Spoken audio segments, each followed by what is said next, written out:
When I returned to Baker Street from a short holiday in the spring of 1891, I had seen little of Holmes for some time.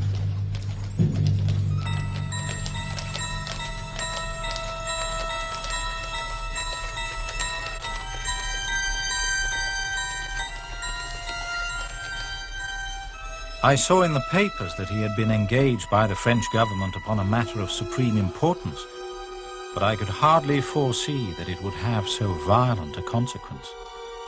It lies with me now to tell for the first time what took place between Mr. Sherlock Holmes and Professor Moriarty in that fateful year. Ah, Mrs. Hudson. Has Mr. Holmes returned? Oh, he has indeed. He came in early, must have been before 7. "Morning, Mrs. Hudson," he says. "Have you anything nice for my breakfast?" As if he hadn't been away for 4 months. You could have knocked me down with a feather.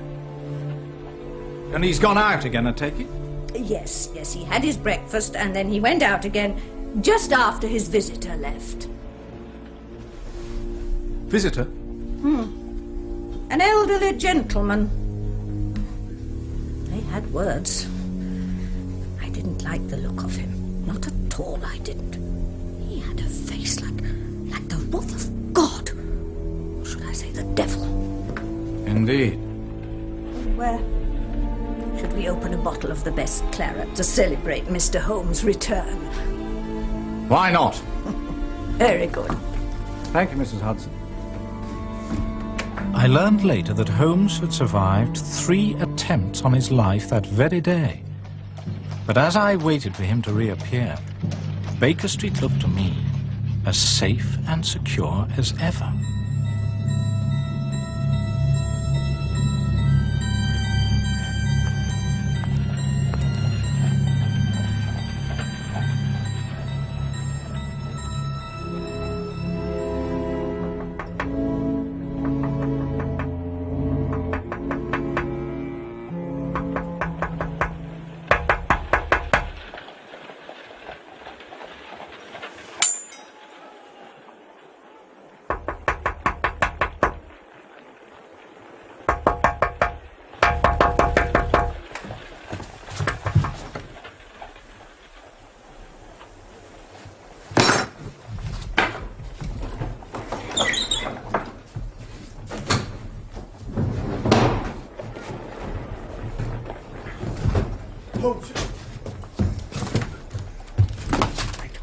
Wait.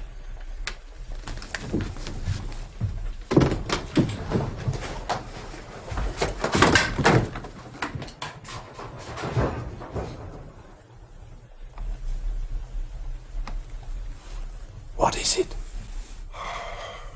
Air guns. A rather special air gun, in fact.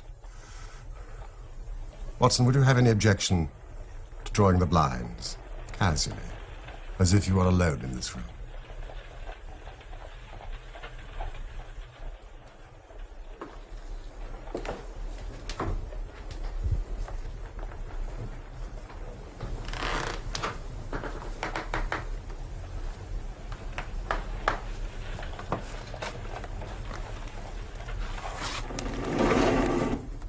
Watson, I think you know me well enough to understand that I am by no means a nervous man. But it is stupidity rather than courage to refuse to recognize danger when it is close upon you.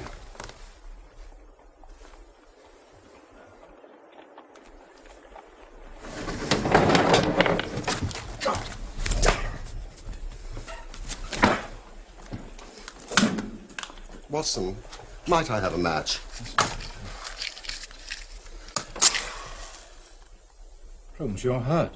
Scratches, nothing to signify.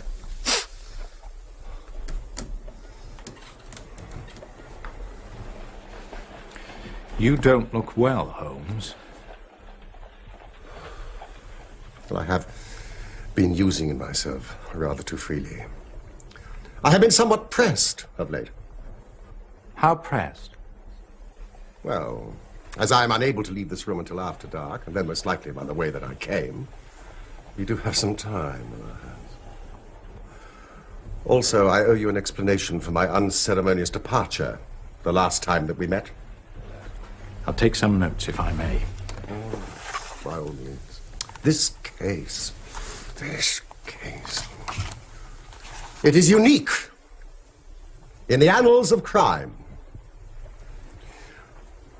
You will recall that it was a cold morning, early in the year, when I last left Baker Street. I had no idea where I was going or who my client was. All I knew that was important and abroad. My destination was the museum in the Louvre in Paris. And my client, none less than the French government.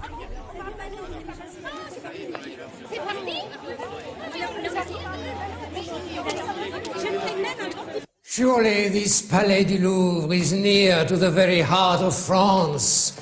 It was here that the great Roi Soleil held court, and here that Napoleon Bonaparte was married to the Archduchess Marie-Louise of Austria. Indeed, it is a history lesson in stone. And now this gallery contains our finest paintings.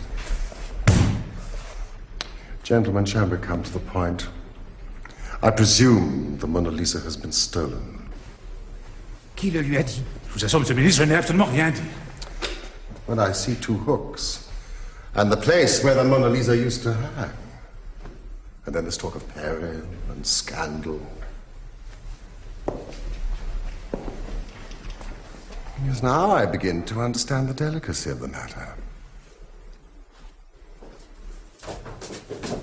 The Louvre is closed on Mondays for maintenance. The fact that the Mona Lisa was not hanging in her usual place was put down to the fact that she was in the photographic studio. It was only later in the day that a workman found the frame in a little storeroom under the Salon Carré. We put the glass over the painting only a month ago. We feared an acid attack. There was such a one in Florence recently. How very fortunate. Pardon? 2 good thumbprints.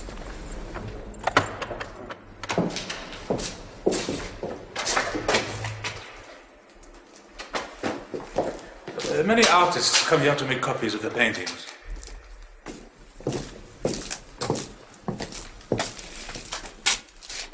This one seems well done. Yes, that artist is particularly clever and makes a good living from his copying. I should like to meet him sometime.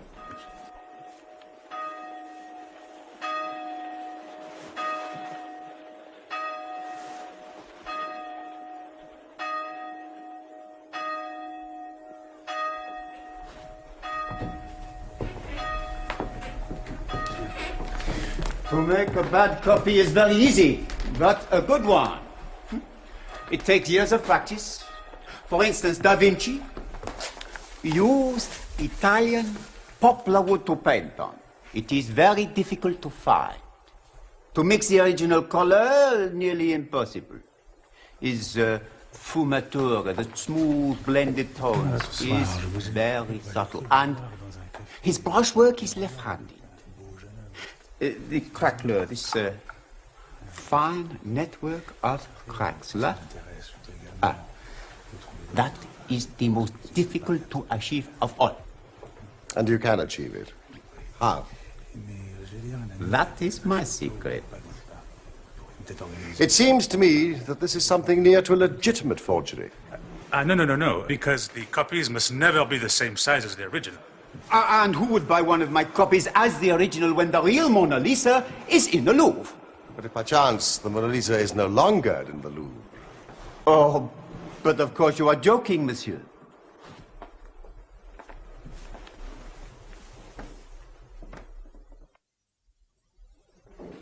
Happily, the French police are well ahead of the British when it comes to fingerprints. The great Bertillon himself was kind enough to refer to my little pamphlet on the subject as his Bible. As I suspected, our man had been involved in petty crime in the past. A Spaniard named Mendoza. There is your thief. Not a pleasant specimen. Mr. Holmes, France owes you a great debt. We have not got the man. And more important, the painting. But he must be arrested immediately. He may have already sold it. No, gentlemen, it is my belief that the painting is still in Mendoza's keeping. He is only a pawn in a much bigger game. This robbery has been carefully planned over months, even years, by a master criminal. But what professional criminal would want to own the Mona Lisa? That is madness. He can't sell it. I believe the master criminal is not interested in the original. If he can pass off the forgeries as originals for the same price. Gentlemen, we must alarm Mendoza. Get him on the move. So he leads us to the center of the web. But how? First, we must announce to the world that the painting has been stolen. Oh, but that would create a great scandal, both myself and the director. Minister, please, if I may explain. It will be announced that owing to the brilliant and tireless efforts of yourself and the director, that the criminal is about to be arrested.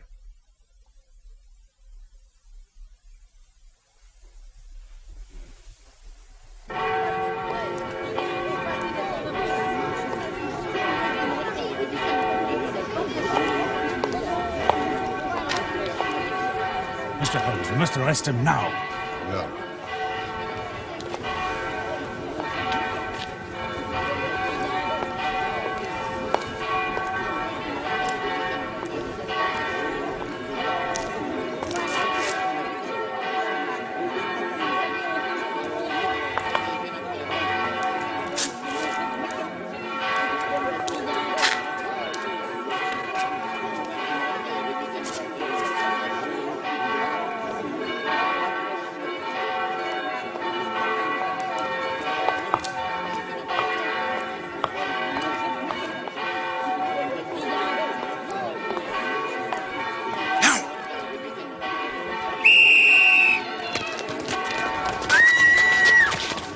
Holmes, I understand that the recovery of the original would make it impossible for the thieves to sell any copies, however excellent those copies were. But did you have any clue to the identity of the mastermind behind the whole scheme? I was satisfied that I had recognized one of Professor Moriarty's agents. Moriarty?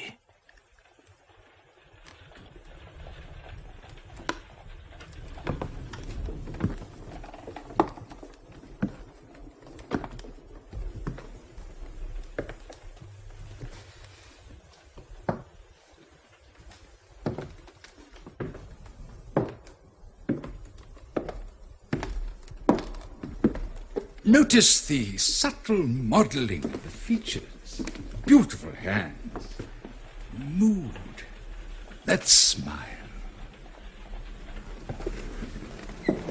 As Walter Pater described her, the head upon which all the ends of the world are come, and the eyelids are a little weary. No one else has ever had the genius to paint this masterpiece, except Da Vinci. Well, if you look at the paintwork, sir. Leonardo's signature, writ large.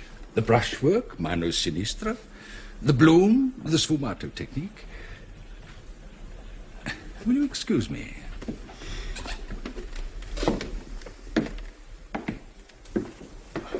I would say, without hesitation, that the general opinion of the art world is that this is the greatest portrait ever painted.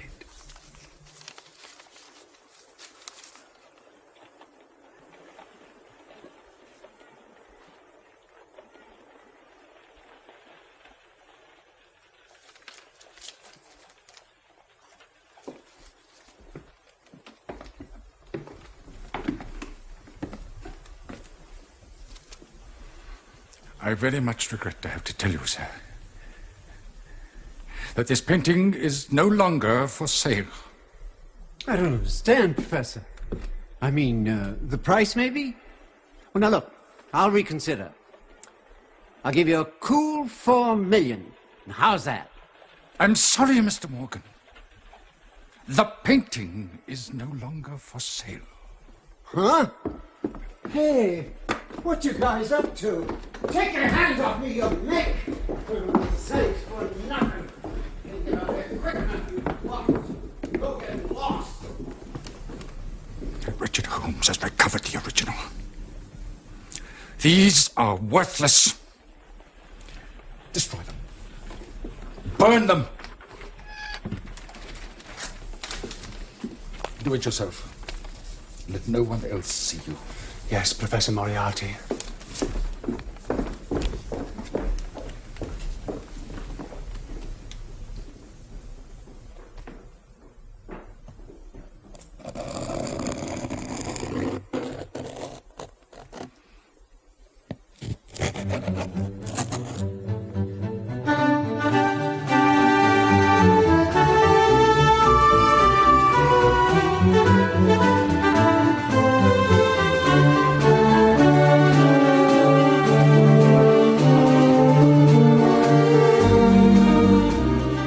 Must congratulate you, Holmes. Such an honor, and so well deserved. That was no great problem. The case practically solved itself. I hear you had a visitor this morning. Ow! I had not been back in Baker Street more than half an hour when... But you cannot go up there, sir.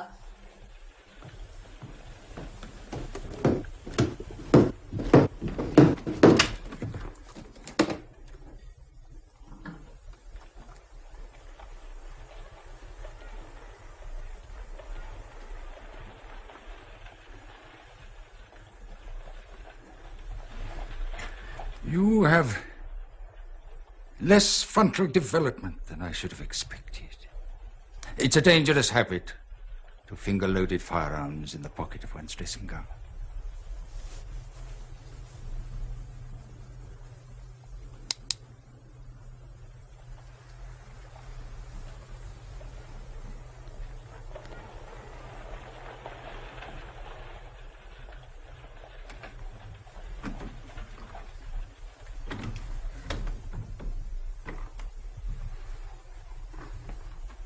You evidently don't know me. On the contrary, I think it's fairly evident that I do. I can spare you 5 minutes, if you have anything to say. All that I have to say has already crossed your mind. And possibly my answer has already crossed yours. You stand fast. Absolutely.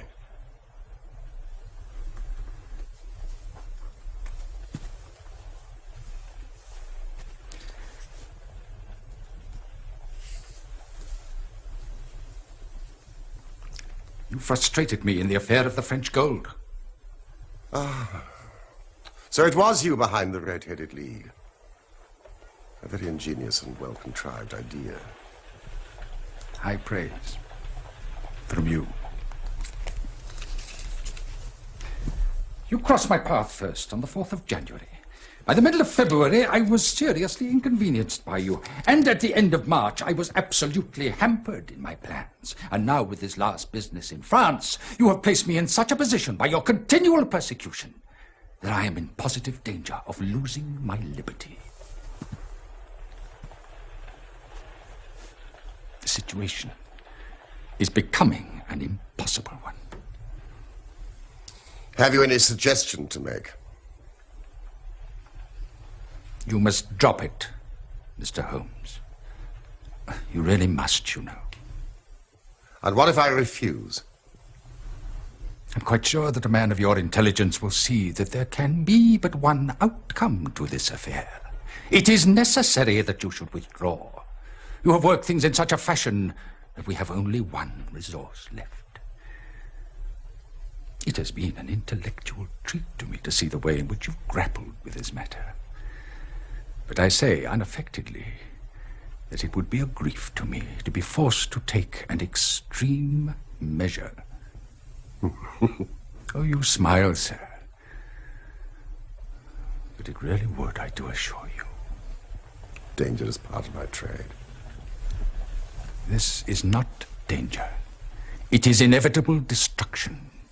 You stand in the way not merely of an individual, but of a mighty organization, the full extent of which even you, with all your cleverness, have been unable to realize.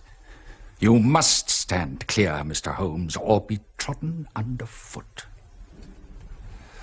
You know, I am afraid that in the pleasure of this conversation, I am neglecting business of importance, which awaits me elsewhere.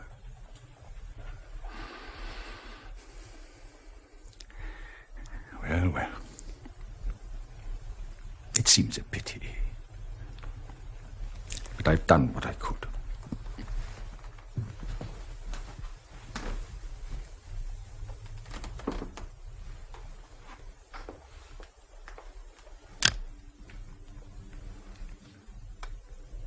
This is a duel between you and me, Mr. Holmes. You hope to place me in the dock. You hope to beat me. If you are clever enough to bring destruction on me, rest assured, I shall do as much for you.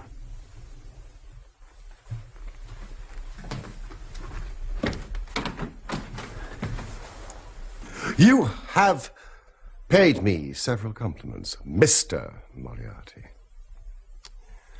Let me pay you one in return when I say that if I were assured of the former eventuality, I would, in the interests of the public, cheerfully accept the latter.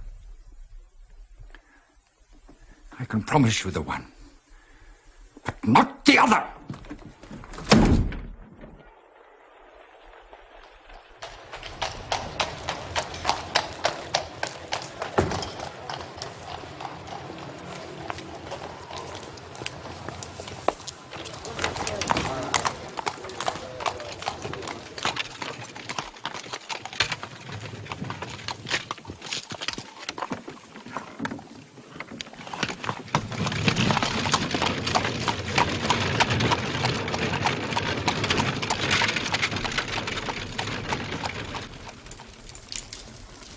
He is the Napoleon of crime, Watson. For years I have endeavored to break through the veil which shrouded him. And at last, I have seized a thread and followed it to Moriarty himself. And now I'm ready to close on him. If he doesn't close upon you first.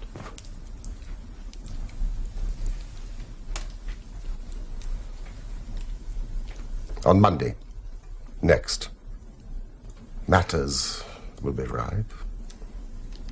The professor and all the principal members of his gang will be in the hands of the police. Then will come the greatest criminal trial of the century. The clearing up of over 40 mysteries and the rope for all of them. I cannot do better than to get away for the few remaining days. It would give me great pleasure, Watson, if you would come onto the continent with me. The continent? I'd be delighted, Holmes, but where? Anywhere. It's all the same to me. Yes, but won't we have to dispose of Professor Moriarty first? It seems to me that we're under siege in this very room. Oh, that reminds me. I must be on my way. Won't you stay the night? No, it's too dangerous for you if I stay here.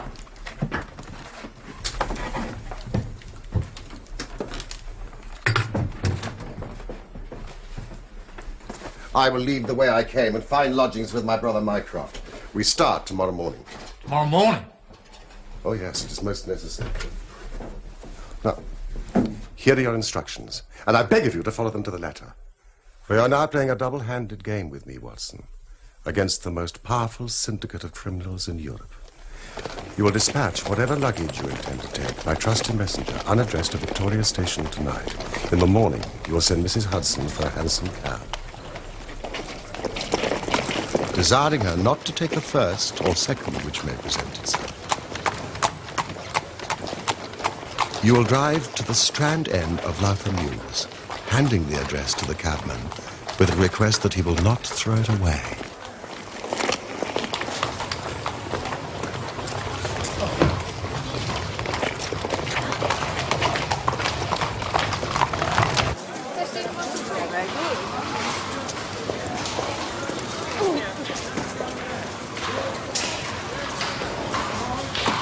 Have your fare ready, and the instant that your cab stops, move speedily through the mews and time yourself to reach the other end at exactly 9:15, where you will find a small brougham waiting close to the curb, driven by a fellow with a heavy black coat tipped at the collar with red.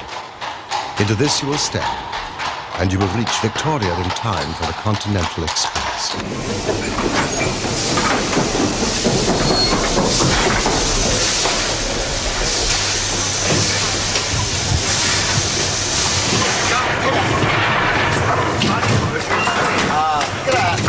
Excuse me, sir, I wonder if you speak Italian. No, I'm afraid not. I'm looking for the gentleman who reserved this compartment. Not a sign of him, sir. If you're travelling, you better get aboard.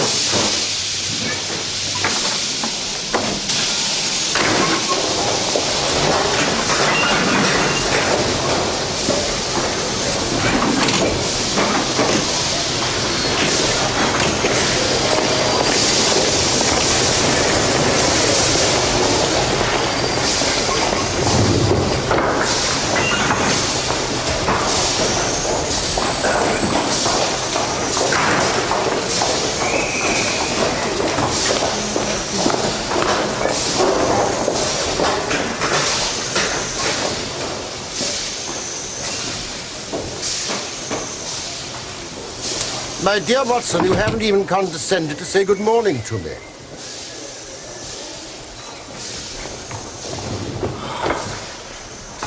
Good heavens, Holmes. How you startled me. It is still necessary to take every precaution.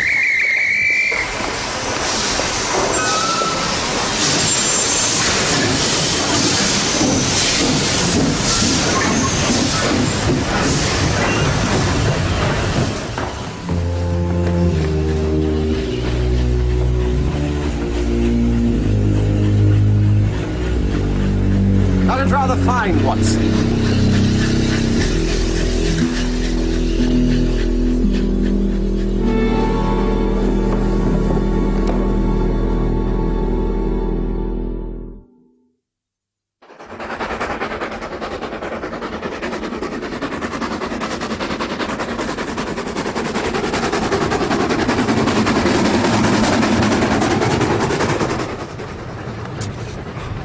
I see that this express runs in connection with the boat. So I think we've shaken off Moriarty very effectively. Well, what will he do then? What I should do? Engage a special train. But he'll arrive too late. You'll observe from your Bradshaw that this train stops at Canterbury and again at the boat. Moriarty will catch us there. Good heavens, anybody would think that we were the criminals. Let's arrest him as soon as he arrives. Oh, that would ruin everything. We should catch the big fish, but the smaller would dart right and left out of the net. No. And the rest is inadmissible. Well, what then? We shall get out at Canterbury.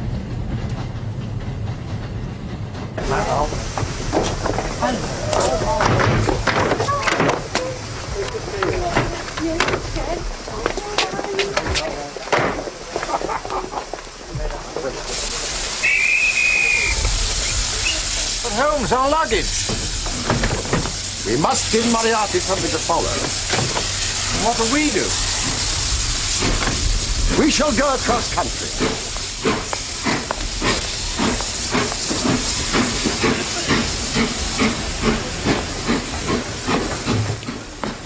Here we are, Holmes. Bradshaw seldom lets you down.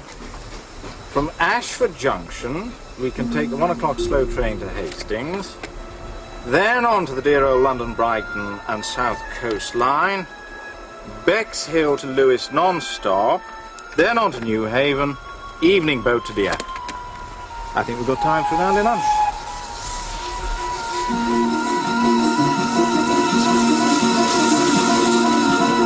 So soon.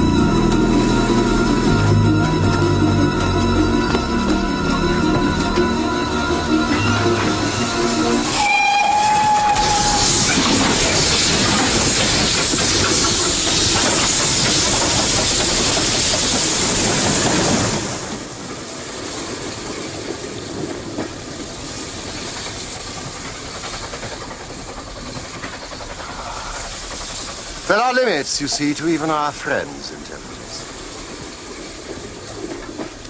And now, Watson, we shall treat ourselves to a couple of carpet bags, encourage the manufacturers of the countries through which we travel, and make our way at leisure into Switzerland via Brussels, Luxembourg, and Basel. It fell out as Sherlock Holmes had predicted. We stayed 2 nights in Brussels, and then began to make our leisurely way southeast. For a charming week we progressed towards the Alps.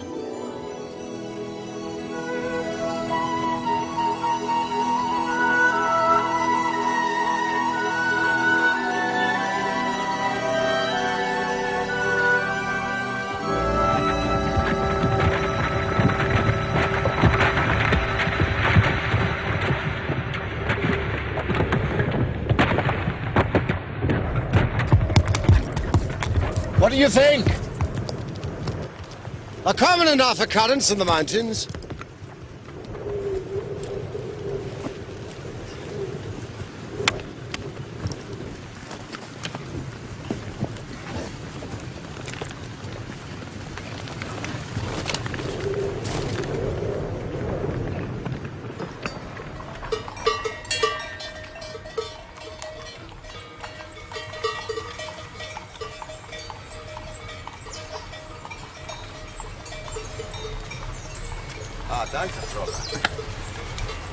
Ah, nothing like drinking the wine where it's grown.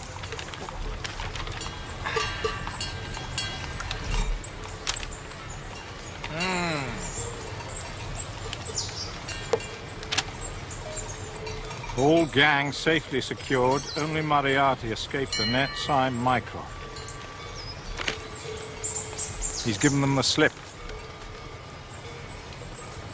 I think it would be better if you were to return to England, Watson. Why? You will find me a very dangerous companion now. Moriarty will devote all his energies to taking his revenge upon me. And if I have a companion... Would you be rid of me? No. Except for the reasons I've given. We've been in tight places before together. Never as tight as this one. I'm not leaving you, Holmes. Not unless you order me to go.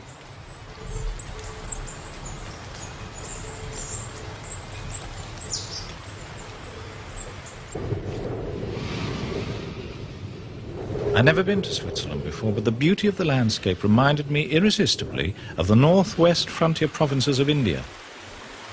But, in spite of the lovely scenery all round us, it was clear to me that never for one instant did Sherlock Holmes forget the shadow that lay across him.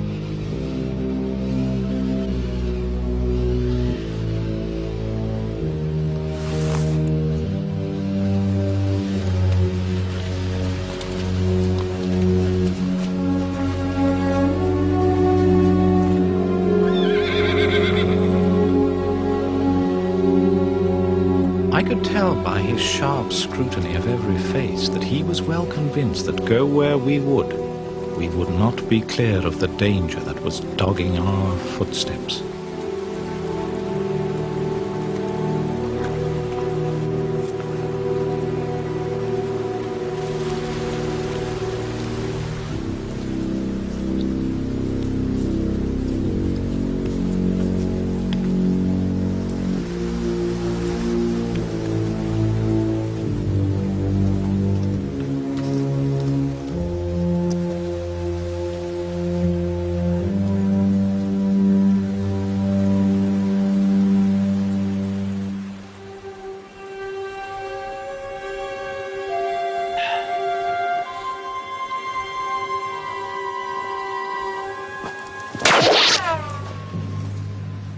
What was that?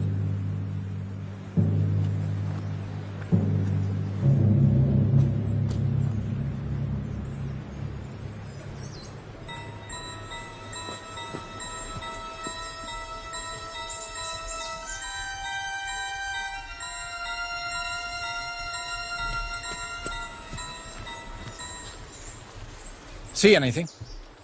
No, nothing. It's time we were on our way. Hans, we're on our way.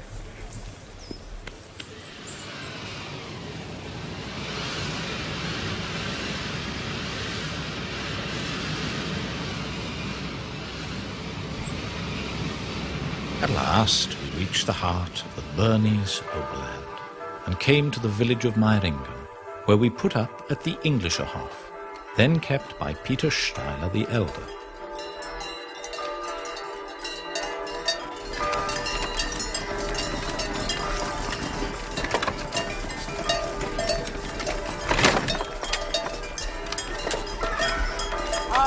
Herr Steiler? Exactly.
The walk over the hills to Rosenlaue is very beautiful. You can stay the night there and come back the next day.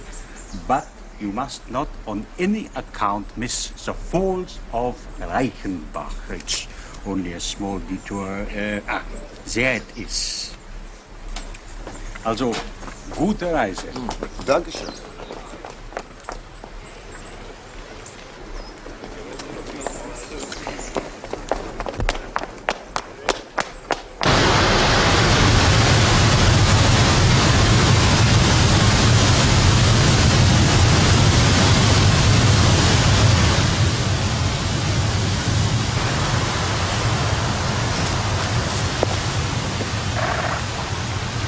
It is indeed a fearful place. The torrent, swollen by the melting glacier, plunges into a tremendous abyss, in which the spray rose up like the smoke from a burning house.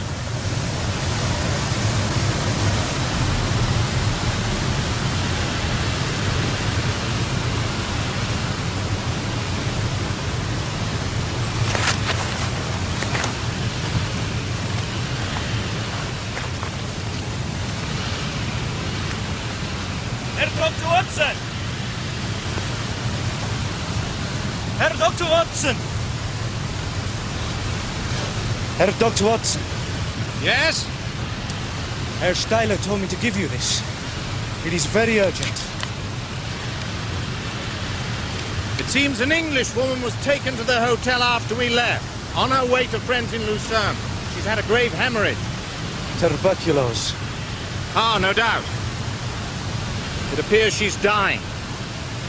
An English doctor would be a great consolation. I'm afraid I must go back, Holmes. Of course. Now, Steiler suggests that this lad shows you the way to Rosenlaui, and I'll join you there later. A good plan.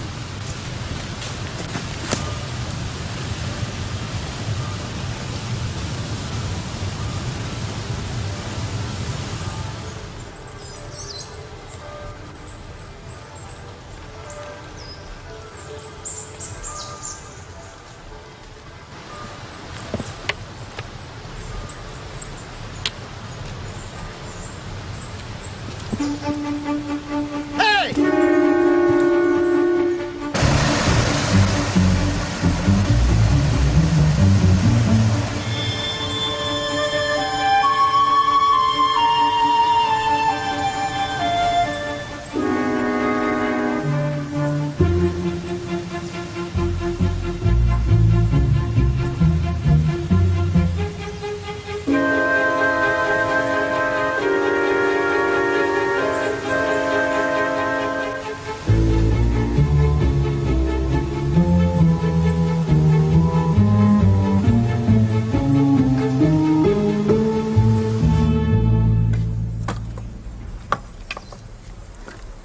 I trust she's no worse.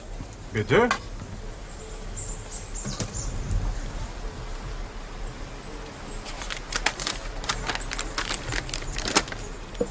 You didn't write this? There is no sick English woman at the hotel? No, but it has a hotel mark. Of course, there was a tall old Englishman who came here after you had gone. He said...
It was the sight of the alpenstock that turned me cold and sick.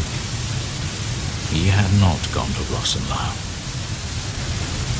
I stood for a minute or two to collect myself, for I was dazed with the horror of the thing.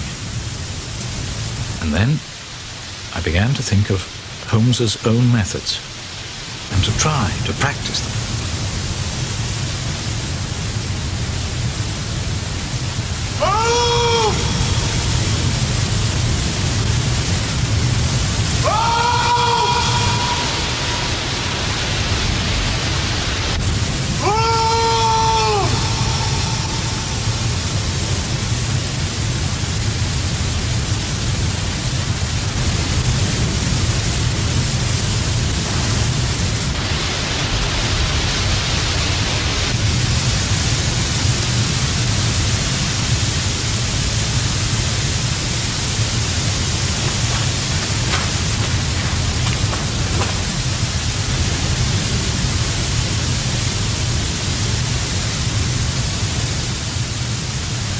My dear Watson, I write these few lines through the courtesy of Mr. Moriarty, who awaits my convenience for the final discussion of those questions which lie between us. I am pleased to think that I shall be able to free society from any further effects of his presence.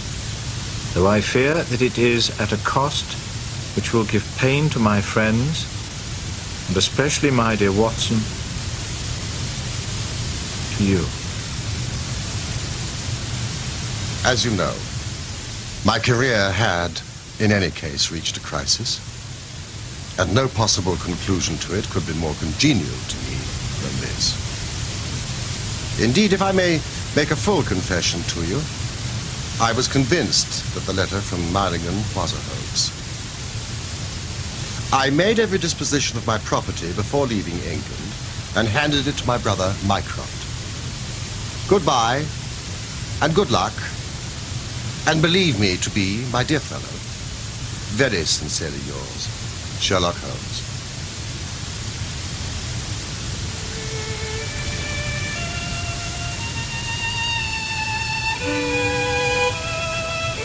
In this situation, I had little doubt that a personal contest between the two men ended as it could hardly fail to end.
It's